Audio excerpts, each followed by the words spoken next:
أول السنة لحد 16/5، والنص التاني من السنة عنده ميراث وعنده أموال كتيرة جاياله وهيرجع له حق كان ضايع منه.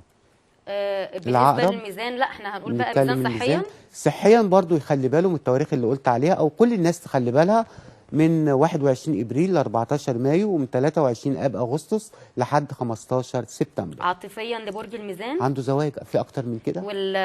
والمتجوزين. المتجوزين هيبقى عندهم في تقدم في العلاقات بتاعتهم.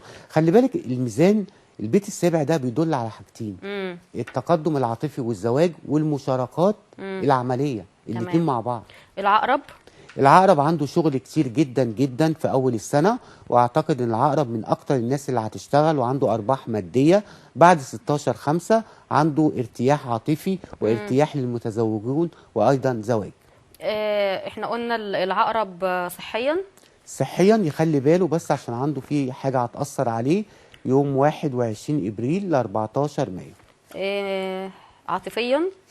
عاطفيا عنده زواج في النص التاني لو هو مش متجوز. لو متجوز بتهدى العلاقات بينه وبين الأسرة وبيعيشوا في سلام، وحق ليه مكتسب أو حق ليه بره. السرطان كده، السرطان والعقرب هيعانوا من مرض في نفس التوقيت تقريبا، عشان في تراجع عطارد. لما يجي تراجع عطارد بيأثر صحيا على الناس كلها. العقرب كمان مائي.